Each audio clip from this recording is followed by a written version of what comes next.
नमस्कार, मैं हूं आपके साथ अली मतर और अपना बिहार में सबसे पहले बात जहरीली शराब कांड की। सांझ के दारू पी ले बन।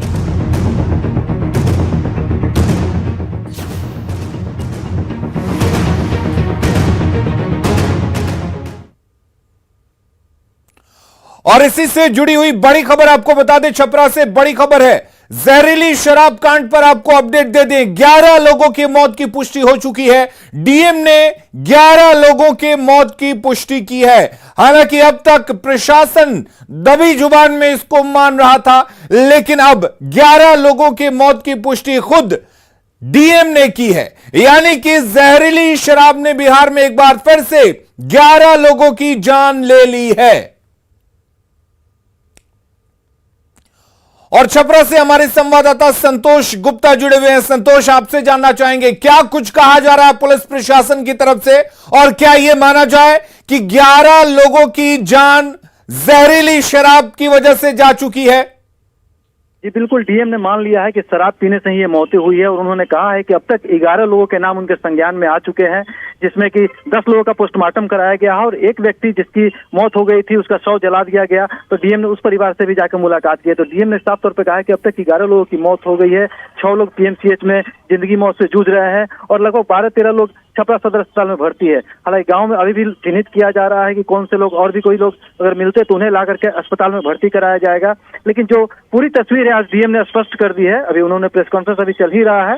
डीएम ने साफ किया है, ऑन कैमरा साफ किया है कि 11 लोगों की मौत इस पूरे घटनाक्रम में हो गई है। घटना का कारण क्या था, इस बारे में भी एसपी ने बताया। एसपी ने कहा है कि गाँव में कोई पूजा होती है जो कि परंपरागत पूजा होती है और उसमें परंपरा है कि शराब उस दिन लोग पीते हैं, पूरे घर के पुरुष सदस्य थे और उसी परंपरा के तहत ये शराब पी गई थी। लेकिन उसमें कहीं ना कहीं से जहरीली शराब का आगमन हो गया और वो शराब जो है लोगों के लिए जानलेवा साबित हुई है और लगभग 11 लोगों की मौत हो गई है। तो प्रशासन ने मकेर थाने में इस मामले को लेकर एक, अभी जब एसपी ने बताया कि प्राथमिकी भी दर्ज कर ली गई है और एसपी ने कहा है कि जो सप्लाई चेन था उसका भी पता कर लिया गया है और उस चेन में जितने भी लोग शामिल है उसे पकड़ा जाएगा।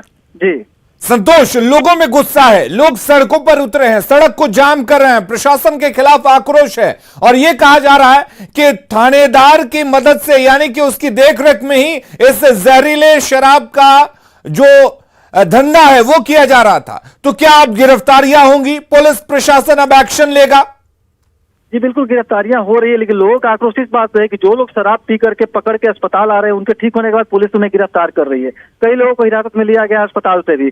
तो लोगों में एक नेचुरल गुस्सा है कि एक तो लोग जिनके परिवार के लोग मरे हैं उनके परिवार के सदस्यों को गिरफ्तार किया जा रहा है। तो इसको लेकर के थोड़ा सा अफरा तफरी का माहौल जरूर है, लेकिन प्रशासन ने साफ कर दिया है कि कोई भी निर्दोष को जेल नहीं भेजा जाएगा। अगर वो निर्दोष होंगे तो उन्हें छोड़ दिया जाएगा। फिलहाल अभी अफरा तफरी का माहौल है। जो भी लोग इस चेन में पकड़े जा रहे हैं उन्हें डिटेन किया जा रहा है, उनसे मुकम्मल पूछताछ की जा रही है, पता लगाने की कोशिश की जा रही है कि शराब आखिर आया कहां से, और आया है तो और कहीं अगर छुपा कर रखा गया तो उसे डिस्ट्रॉय करना प्रशासन की प्राथमिकता है। क्योंकि ऐसा देखा जाता है कि जब भी ऐसा कोई कांड होता है तो लोग शराब को छुपा लेते हैं, जैसे ही सेवन करते हैं तो फिर मौत की संख्या बढ़ने लगती है। तो एक सर्च अभियान चल रहा है, हमारे पास विजुअल्स भी है। पूरे जिले में एक संयुक्त सर्च अभियान शुरू किया गया है। आशा आंगनबाड़ी कार्यकर्ताओं को लगाया गया, आशा दीदियों को लगाया गया कि घर घर जाकर के देखे कि शराब कहाँ है, और एक बड़ा जो अभियान छेड़ा गया है। लेकिन सबसे बड़ी सवाल यह है कि जब भी इस तरह से मौत की घटनाएं होती है, पिछली बार जब 19 लोगों की मौत हुई थी, 6 लोगों की मौत हुई थी, 2 लोगों की मौत हुई थी, तो ऐसे अभियान चलते हैं लेकिन फिर 2-4 दिन बाद ये मामला शांत हो जाता है और फिर एक चौथी बड़ी घटना की पुनरावृत्ति हो जाती है। तो कहीं ना कहीं एक बड़ा सवाल जरूर है कि शराबबंदी वाले बिहार में इस तरह से घटनाएं लगातार क्यों हो रही है। चलिए, बहुत शुक्रिया संतोष आपका तमाम जानकारी देने के लिए। तो 11 लोगों की मौत की पुष्टि हो चुकी है, खुद डीएम ने इस बात की पुष्टि की है। एक अपडेट और ये भी है कि थानेदार और चौकीदार को निलंबित कर दिया गया है, क्योंकि लोग ये बात कह रहे थे कि थानेदार और चौकीदार के देखरेख में ही यहां पर शराब बेची जा रही थी। तो छपरा में जहरीली शराब कांड के बाद पूरे जिले में शराब के खिलाफ बड़े अभियान की शुरुआत हो गई है। सभी थाना क्षेत्रों में शराब को लेकर तलाशी अभियान चलाया जा रहा है और इसी क्रम में मशरक में भी पुलिस ने तलाशी अभियान चलाया, जिसमें भारी मात्रा में देसी शराब को जब्त कर नष्ट किया गया। मशरक थाना और एएलटीएफ की टीम ने सेमरी मुसहर टोली में अभियान चलाकर 2000 महुआ फास्ट को नष्ट किया और इस अभियान के दौरान धंधेबाज भागने में सफल रहे।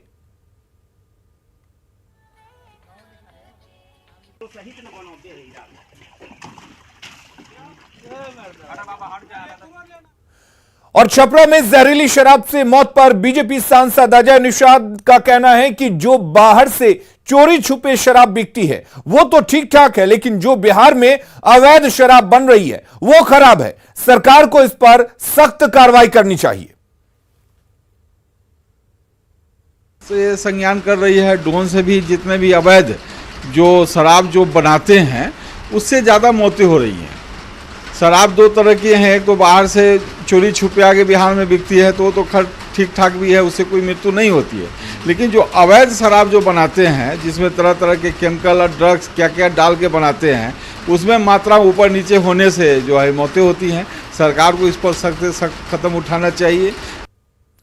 तो बिहार में शराबबंदी कानून लागू है, लेकिन धरातल पर यह कहीं दिखाई नहीं दे रहा। सरकार कानून को लागू कराने के लिए हर संभव कोशिश कर रही है, लेकिन कुछ लापरवाह अधिकारी इसे पलीता लगाने में जुटे हैं। उसी का नतीजा है कि शराब माफिया बेखौफ होकर शराब का धंधा चला रहे हैं। चंद पैसों की चाहत में लोगों की जान से खिलवाड़ कर रहे हैं।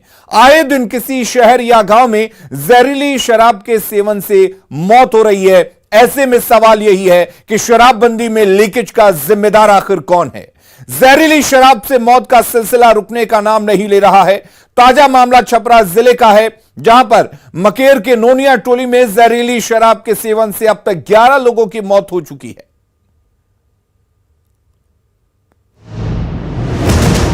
सांझ के दारू पीले बन।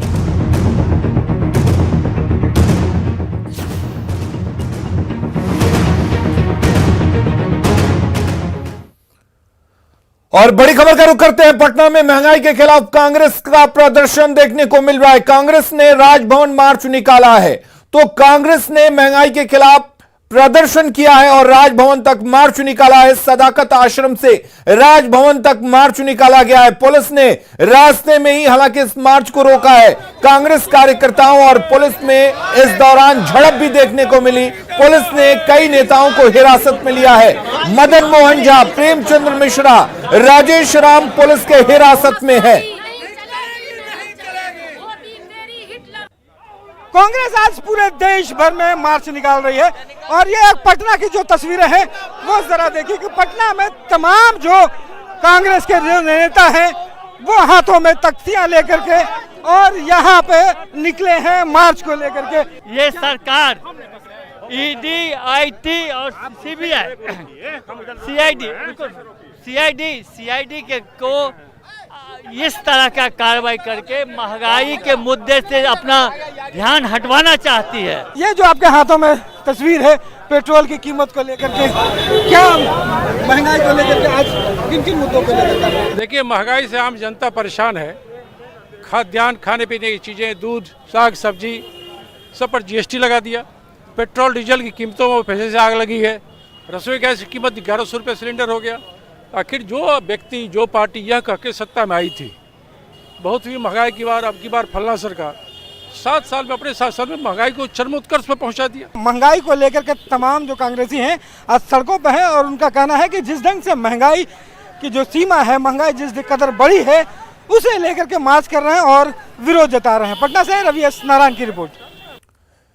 और रुक करेंगे इस वक्त एक और बड़ी खबर की। फारबिसगंज से बड़ी खबर है, जहां पर मवेशी चोरी के आरोप में हत्या कर दी गई है। पीट पीट कर लोगों ने मवेशी के चोरी के आरोप में हत्या की है। पोठिया गांव की यह घटना बताई जा रही है।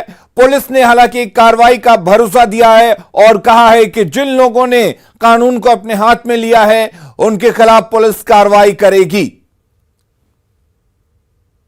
गांव में सिकंदर यादव के यहाँ एक व्यक्ति उनके मवेशी को चुरा करके लेके भाग रहा था, जिसमें उनके द्वारा हल्ला किया गया। तो उस गांव के लोग इकट्ठा होकर के और उसके साथ मारपीट किए थे, जिसमें उसकी मृत्यु हो गई है। मृतक की पहचान हुई है, वो ख्वासपुर जो सिमरा थाना में पड़ता है वहाँ के रहने वाले हैं। उनके परिजन लोग को सूचित किया गया।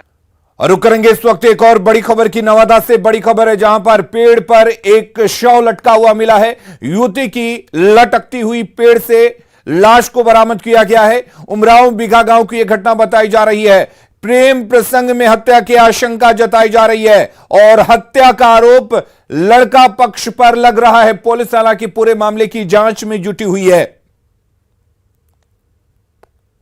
घटना तो यही देखे, सुबह जब उठे घर से तो देखे घर के पीछे उत्तर साइड अमरूद का पेड़ है, उसी में बांध के लटकाया हुआ है, कपड़ा लत्ता सब वहीं पर बेड पे सब पड़ा हुआ है।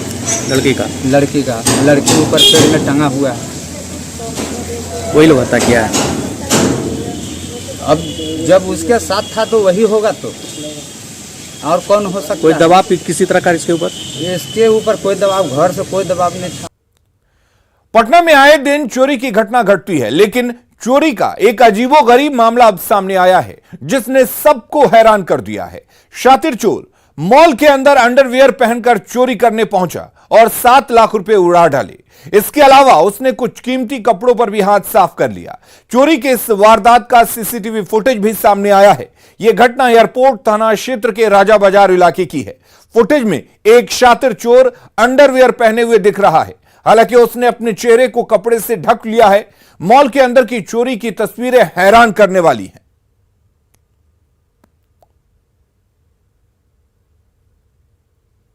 और अब बात हर घर तिरंगा अभियान की। आजादी के 75 साल पूरे होने पर पीएम नरेंद्र मोदी ने लोगों से घर में तिरंगा फहराने की अपील की है। पीएम की अपील पर पूर्णिया में तिरंगे की मांग बढ़ गई है। लोगों के बीच तिरंगा की बढ़ रही मांग को पूरा करने के लिए जिले के प्रधान डाकघर जुट गया है।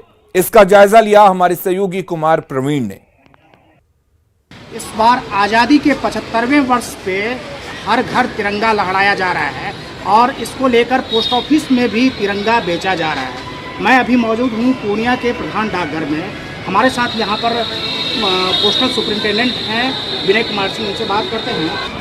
प्रधान डाकघर पूर्णिया से तिरंगा बेचा जा रहा है और इसका कीमत 25 रुपया है। हम लोगों ने डाकघर में पर्याप्त मात्रा में झंडा की व्यवस्था रखे हैं। क्या प्राइस है इस बार का? प्राइस मात्र 25 रुपया है। बाजार से बहुत ही सस्ता और टिकाऊ है और बढ़िया भी है और 20 बाय 30 का साइज है इसका। खादी का झंडा है? जी, खादी का झंडा है। अभी तक कितना बिक्री हुआ? अभी तक 1300 झंडा हमारे पास आया हुआ था, सारा का सारा बिक्री हो चुका है। तो उसके आधार पर तो हम फिर डिमांड पेश करेंगे। अच्छा, इस बार कितना डिमांड है झंडा को लेकर? जैसा झंडा को लेकर जितने भी कस्टमर हमारे यहाँ विजिट करते हैं, आते हैं, तो सारे का डिमांड है, लेकिन डिमांड को अभी हम पूरा नहीं कर पाए हैं। जैसा कि कल तक उम्मीद है कि हमारे यहाँ उपलब्ध करा दिया जाएगा, तो सारे कस्टमर को मिल जाए। क्योंकि इस बार जो नारा है हर घर तिरंगा लहराएगा, तो आज़ादी का अमृत महोत्सव मनाया जा रहा है। ऐसे में हर घर तिरंगा लहराना है। अब सावन का महीना है, सावन के महीना में गंगा जल भी बेचा गया और अब तिरंगा बेचा जा रहा है जो हर घर में पोस्ट ऑफिस का तिरंगा लहराएगा। कुमार प्रवीण, न्यूज़ 18। और तिरंगे को लेकर अब बिहार में सियासत भी शुरू हो गई है। बीजेपी ने हर घर पर तिरंगा फहराने के साथ सोशल मीडिया पर तिरंगा लगाने की अपील की है, जिस पर विपक्ष ने आपत्ति जताई है। फहराएगा, देश प्रेम जगाएगा। कांग्रेस के युवराज राहुल गांधी, आप नरेंद्र मोदी का विरोध कर सकते हैं, लेकिन तिरंगे का विरोध क्यों? तिरंगा तो देश की एकता का प्रतीक है। तिरंगे के रंगों के संदेश को आप समझ पाते तो ऐसी गलती नहीं करते। लेकिन नेहरू जी के हाथ में तिरंगे वाली जो तस्वीर है, ये वो तस्वीर है जब नेहरू जी ने तिरंगा फहरा के देशवासियों से पूर्ण स्वराज का आह्वान किया था। भाजपा को उस तस्वीर से चिढ़ है? बताइए, आजादी की लड़ाई की हर तस्वीर से भाजपा को चिढ़ है। अच्छा, इतनी आपको चिढ़ है तो जरा सावरकर जी की कोई एक तस्वीर लगा दीजिए जिसमें उनके हाथ में तिरंगा हो।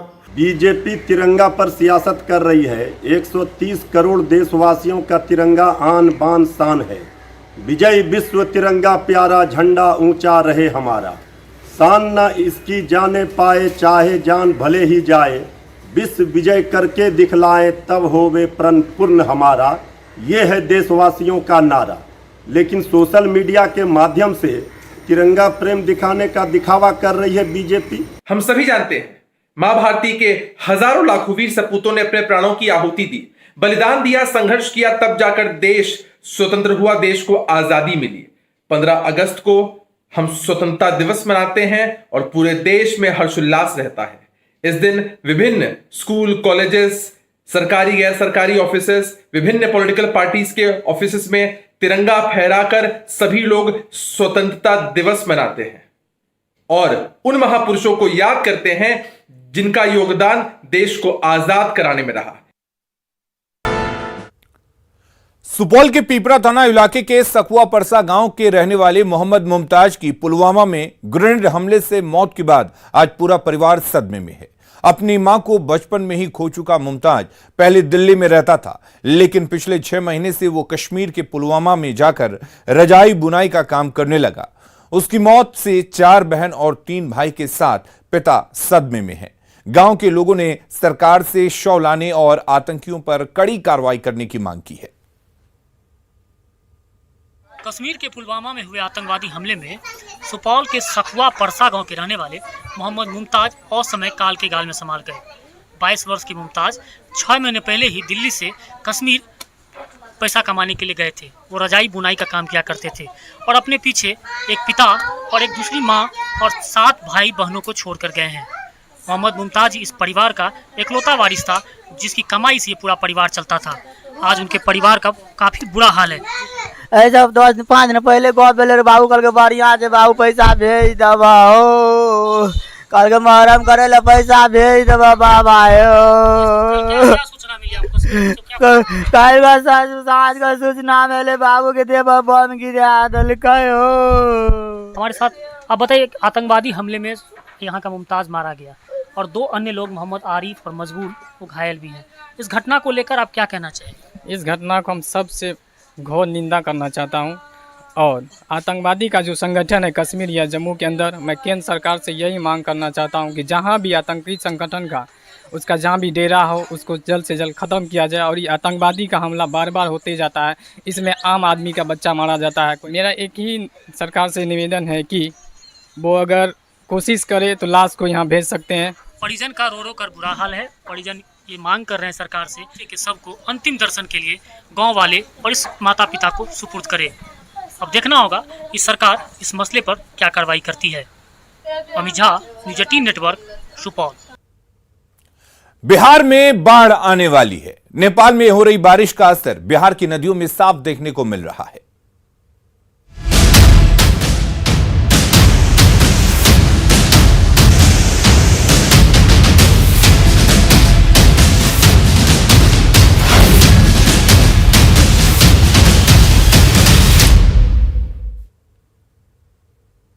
शेखपुरा जिले में बारिश की कमी से धान की रोपनी प्रभावित तो हो रही है। राज्य सरकार ने कम बारिश को देखते हुए खेती के लिए 16 घंटे बिजली सप्लाई की घोषणा की है, लेकिन जिले में किसानों को 5 से 6 घंटे ही बिजली की सप्लाई हो रही है, जिससे किसान परेशान हैं। हालात का जायजा लिया सहयोगी अजीत कुमार सिन्हा ने। हर खेत को पानी पहुंचाने के लिए जो राज्य सरकार की घोषणा थी, वो शेखपुरा में अब दिखाई देने की बात बिजली विभाग कर रहा है। उनका दावा है कि हम 16 घंटे लगभग बिजली 24 घंटा में दे रहे हैं, लेकिन रात में बिजली मिलती है, दिन में किसानों को उसका कोई लाभ नहीं मिल पा रहा है। हम किसानों से भी बात करेंगे कितना देर बिजली मिलती है, बताइए सर, बताइए। जैसे दिन में हमारा 2 घंटा मिलता है और रात में अगर 8 घंटा भी देगा तो हमारा क्या फायदा होगा? इससे किसान को हमारा जन मजदूर कुल रहेगा तो काम होवे नहीं करेगा, तो लाइन देने से क्या लाभ है? दिन में हमको चाहिए, दिन में मगर दिन में चाहिए। हाँ बताइए। हम लोग का चाहिए दिन में बिजली, दिन में बिजली रहता है नहीं, इसके लिए सर बहुत परेशानी होता है। 1-1.5 घंटा दिन भर में बिजली मिलता है। क्या स्थिति है? स्थिति बहुत खराब है। मानिए मजदूरा जो भी है सो घूर के जाता है, मानिए समय पर लाइन नहीं रहता है, पानी नहीं रहता है। न्यूज़ 18 ने खबर भी चलाई थी कि मात्र किसानों को 3 से 4 घंटा ही बिजली मिलती है, जिस पर सुधार की बात कही जा रही है।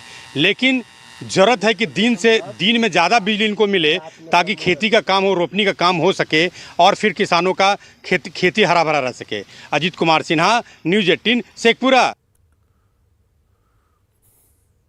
और पटना में गंगा नदी का जल स्तर बढ़ने से घाटों पर कटाव का खतरा मंडराने लगा है। कटाव को रोकने के लिए विभागीय अधिकारियों ने गंगा घाट पर बोल्डर लगाने के काम को तेज कर दिया है, जिससे जेपी गंगा पथ को कोई नुकसान नहीं पहुंचे। खबरें लगातार जारी हैं, आप बने रहिए न्यूज़ 18 बिहार झारखंड के साथ।